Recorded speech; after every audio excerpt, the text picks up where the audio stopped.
समस्थानिक और समभारिक। समस्थानिक और समभारिक हम लोग पढ़ रहे हैं। समस्थानिक जो आपका है वो एक ही तत्व के ऐसे परमाणु हैं,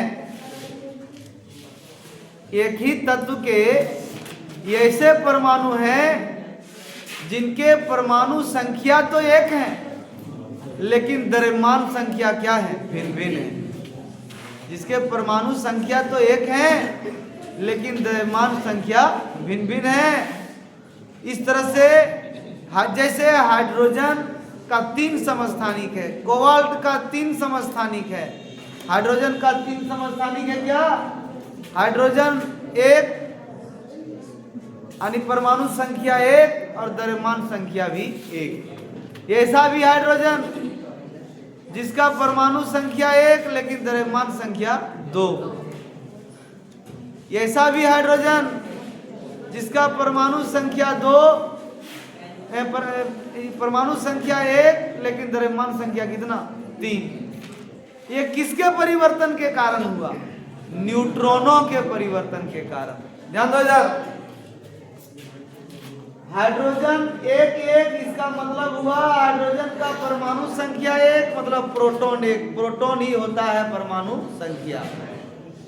और द्रव्यमान संख्या 1 इसका मतलब प्रोटॉन प्लस न्यूट्रॉन, तो प्रोटॉन तो 1 था।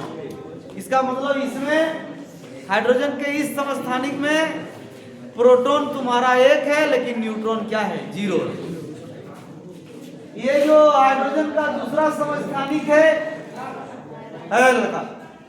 इसमें हाइड्रोजन का परमाणु संख्या 1 मतलब प्रोटॉन 1 और द्रव्यमान संख्या 2 इसका मतलब प्रोटॉन 1 और न्यूट्रॉन भी 1।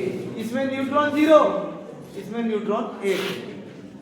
क्योंकि हम लोग पढ़ चुके हैं द्रव्यमान संख्या जो होता है तो किसी भी तत्व के परमाणु के प्रोटोनों और न्यूट्रॉनों का क्या होता है, योग होता है। प्रोटोनों और न्यूट्रॉनों का क्या होता है, योग। अगर इस समस्थानिक में हम देखें तो हाइड्रोजन का परमाणु संख्या 1, इसका मतलब इसमें भी प्रोटॉन 1 लेकिन न्यूट्रॉन हो गया कितना, 2। तो 2 न्यूट्रॉन और 1 प्रोटॉन, तो द्रव्यमान कितना हो गया, 3। यानी कहने का मतलब है कि न्यूट्रॉनों की संख्या भिन्न भिन्न होने के कारण, न्यूट्रॉनों की संख्या बदलने के कारण समस्थानिक का निर्माण होता है। और आज चिकित्सा क्षेत्रों में हम समस्थानिक का उपयोग कर रहे हैं विभिन्न क्षेत्रों में भी। जैसे यूरेनियम के एक समस्थानिक का उपयोग परमाणु भट्ठी में ईंधन के रूप में होता है। यूरेनियम के समस्थानिक का उपयोग परमाणु भट्ठी में ईंधन के रूप में होता है। कोबाल्ट के समस्थानिक का उपयोग कैंसर के इलाज में होता है और आयोडीन के समस्थानिक का उपयोग घेघा संबंधी रोग, गर्दन फूलना, गाल फूलना इत्यादि में ये उपयोग होता है। यही है समस्थानिक जिसके परमाणु संख्या तो 1 है लेकिन द्रव्यमान संख्या क्या है, अलग अलग। लेकिन ऐसे ऐसे भिन्न भिन्न तत्व हैं, अलग अलग तत्व ऐसे हैं जिनका द्रव्यमान संख्या ही 1 है। ऐसे ऐसे अलग अलग तत्व हैं जिनका द्रव्यमान संख्या क्या है, 1 है लेकिन परमाणु संख्या क्या है, अलग अलग है। तो तत्वों के ऐसे समूह को क्या कहते हैं, समभारिक कहते हैं।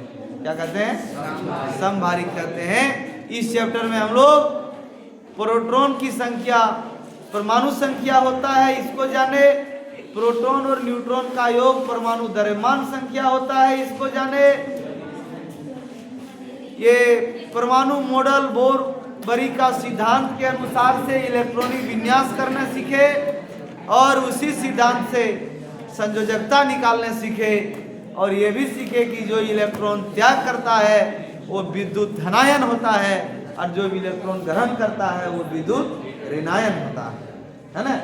जो इलेक्ट्रॉन त्याग करता है वो विद्युत धनायन होता है और जो धनायन होता है वो धातु कहलाता है और जो इलेक्ट्रॉन ग्रहण करता है विद्युत ऋणायन होता है वो या धातु कहलाता है। समझे? यानी अब आप धातु का परिभाषा क्या दे सकते हैं?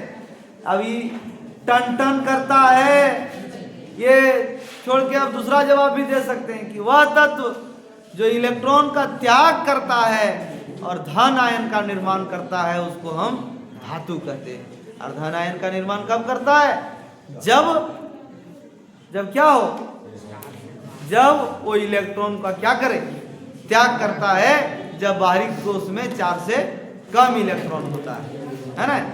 तो इस प्रकार से सुनो, कल हम इससे संबंधित 20 गो प्रश्न लिखेंगे, हम प्रश्न लेके आएंगे, लेकिन बोर्ड परीक्षा का प्रश्न आपको दिखा चुके हैं। कल फिर चर्चा कर देंगे बोर्ड परीक्षा के प्रश्नों का, और 20 प्रश्न और देंगे जिसका जवाब ये आपको देना है। इसलिए कल पूरा परमाणु की संरचना का तैयारी करके आना है। जो पाठ आप लिखे हैं उसको पढ़ के आना है, हम कुछ भी आपको पूछ सकते हैं।